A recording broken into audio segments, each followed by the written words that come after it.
Hello beautiful people, we've got something really special. We're finally doing something with the interior. So if you have a 370z, as you know, the infotainment is a bit outdated. That's just Nissan thing. We are spicing it up. So let's head on inside and let's talk about what we are installing and how it looks like now. So let's have a look at this infotainment system that's in the 370z right now. As you can see, it's very old school. In a sports car, it's not too bad. It's not too bad at all. You don't buy a 370z for the infotainment system, right? But also, I would love to have Apple CarPlay. The map is wild. Like, and this is a supposedly touchscreen. Look.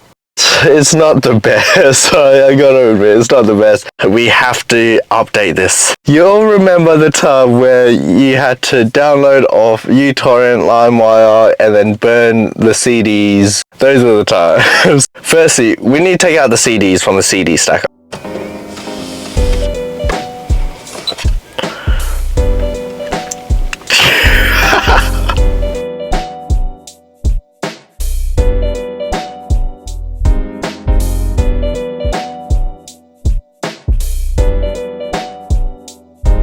We are installing the Nifty City Tesla screen. I'm so excited. So Nifty City actually offers a lot of stuff on their website. I was looking through it. It was either the Tesla screen or just the Apple CarPlay with the stock head unit and head screen and stuff like that. So I went all out and went with the Tesla screen. Yeah, they offer it for a lot of cars. From your Land Cruisers to your 370zs, whole bunch of cars. I was pretty surprised. So yeah, if you guys want to have a scroll on their website and see what you like and see if they have stuff for your car, we got a plug. Go on niftycity.shop/hustle garage. Buy your stuff on there. I'll put it down in the description below and it'll help out the channel so much. Appreciate you guys for using that link. Okay, let's get to this install and let's get down to business. Let's open this box up and let's see what we get. The first thing we get is the actual screen. Dang, look at that.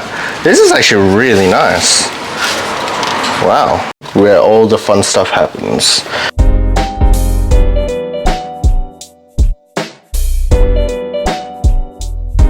Now let's go through everything that you will need for every install. And then we'll go through the optional things that you can install. So this is a SD card slot where you can put in the SD card and so you can have internet for the Tesla unit at all times. This here is a audio decoder box, so you need this to run your audio in the car. Plug it into the Tesla unit and into the car. In here, this is the big boy pack. Now this here is a GPS unit that plugs into the Tesla screen so you can have GPS and navigation at all times. Definitely going to use this. Next is these two antennas. Now these will strengthen the connection from the Tesla unit to your phone, to the radio, anything outside. So these two antennas are definitely needed. This is the main big daddy big boy harness right here. This will connect everything to the car from the Tesla screen, everything in here. All the connectors are completely different, so they only go to the corresponding connector. You won't have to worry about misplacing or misconnecting anything, which is really nice, really easy to install, and it's all plug and play. So I'm not going to go through what each of them are because yeah, I'm not really versed in that, but we'll see where everything goes. If you have a 370z in Australia, use this extending harness from the main harness. Use a 32p. If you have a US model, use a 40p extension. So this extension just connects to this connector here, and then we plug this into the car. So the things that you don't need or that are optional is this USB extender that connects your Tesla screen to your USB port if you have a stock USB port, but I don't. So this is if you want to install or connect your aftermarket sub or aftermarket speakers or anything like that. So these two here are for your reverse camera. I don't have one, so I'm not using this. This here is a external mic. mic. It does have an inbuilt microphone in the Tesla screen. I'm not going to use this because I'm not a fan of having anything to put into the interior because it just looks tacky. This is staying in the box. We've gone through all the connectors and what we need to use and what we don't need to use and what is optional, just so you guys know a rough thing about it. Let's head on inside and let's take off some parts. The first thing we need to do is take off these trims here. For this, you just pop this up just like that, nice and easy. And there's two tabs under here that hook up into there, so you just got to wiggle, and then this pops up. It has this connector here that you just have to disconnect like that. Now we've got full range to put that out of the way. We need to take off these knee pads here. It's just held on by 2 screws on each pad, so one here and one right in there.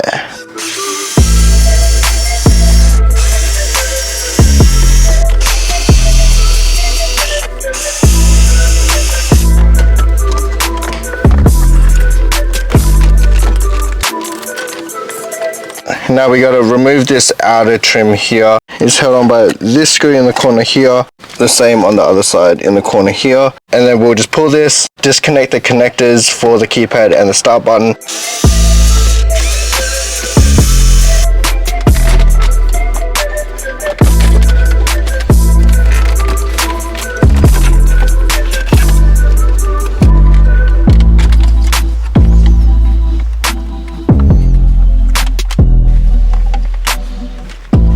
I just want to take off everything inside just so we don't have to go back and forth. What we're going to do is take off this pad here.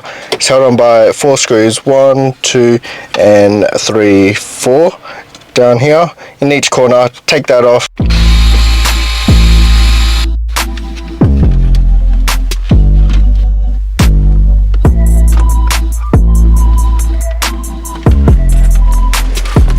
Next we need to take off this unit and the screen. So held on by 4 screws again, 1, 2, 3 and 4 on this side. This box here is an AC control module unit. We have to leave this in there with the factory connectors. Now we need to take this off, then it'll expose some connectors on the back of this, and then we'll take this off from this and leave this in the car.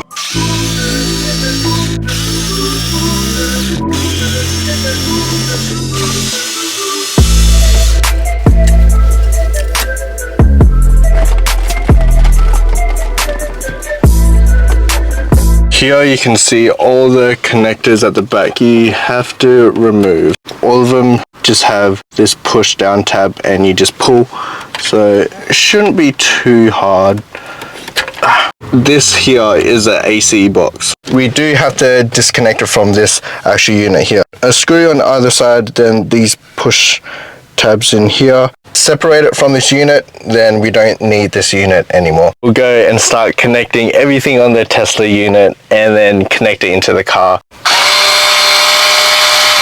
You just have to push these tabs out a bit. At least everything's in like connectors and stuff and it's not just exposed wires. So what we have is the surround and the keypad. So we need to disconnect this or take the keypad off with these air vents and this should come out. We should be able to put the Tesla screen in. So I've just taken out the screws, which are 4 screws just in each corner, 1, 2, 3 and 4, and this whole thing should come off piece by piece. Out and this out. Now we can use this to put our Tesla screen in. I'm excited to see how it looks. Hey fam, let's go. Dang. Even the buttons feel really nice. The toggles feel really nice. They're like nice and crisp. I like it. I like it. Buttons are like padded, so they're like soft spring and they feel luxurious. So this is a 13.6 inch screen with Apple CarPlay, Android Auto, all the bits and bobs. I did opt for the black trim. You could get this in carbon, but I like how the black looks nice and simple, nice and clean, nothing too overboard, because the screen's already overboard, so I didn't want to have two and two clash. Let's see how this fits. That's pretty wild. Even the small tabs in the surround, there's a little hole there just to guide it in. Fitment, pretty good, pretty good.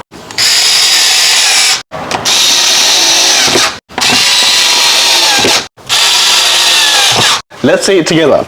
Are you ready? Let's do this.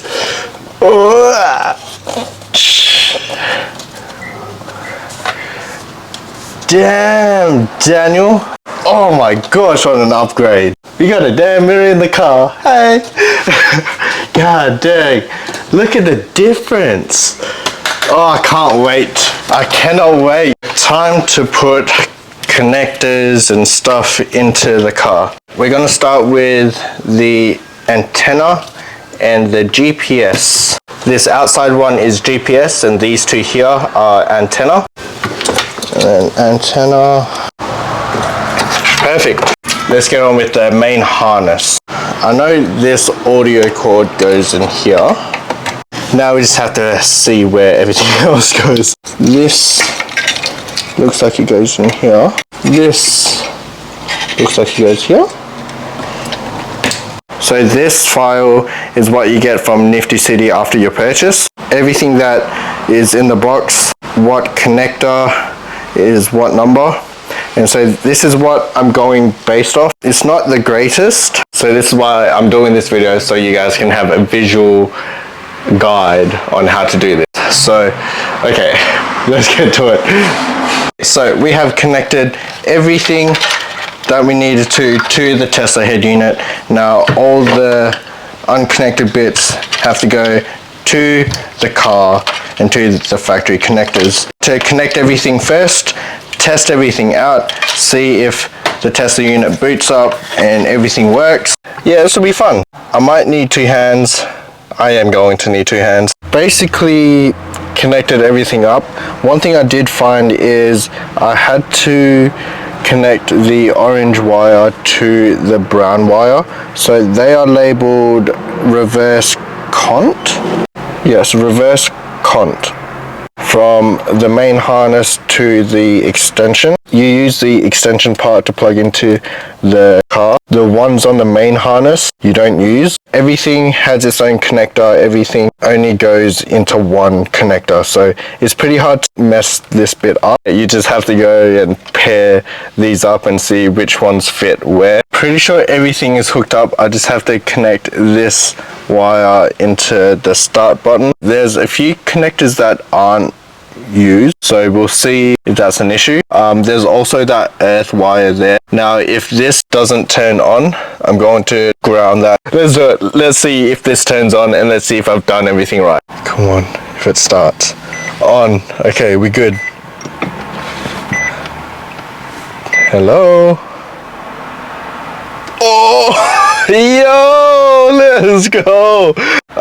What do I do? Press? Press? I don't know what I'm doing. Oh! Are we waiting? Yo! Something's happening. Oh, let's go! See if the Bluetooth works. Okay, I'm feeling good. We've got Spotify playing. It's connected. Okay, no copyright. Okay, I'm gonna put everything back together. Actually, I want to see if the car starts, actually. Let's do that. Oh. Yo!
It looks so damn good. Look at that, that's crazy. If you guys want yours for the 370Z, G37, literally any car, find it on the website. I'll link it down below, niftycity.shop/hustle garage. Go through that link, it'll help us out so much. Really appreciate you guys watching. See you guys in the next one. As always, take care, love you, bye.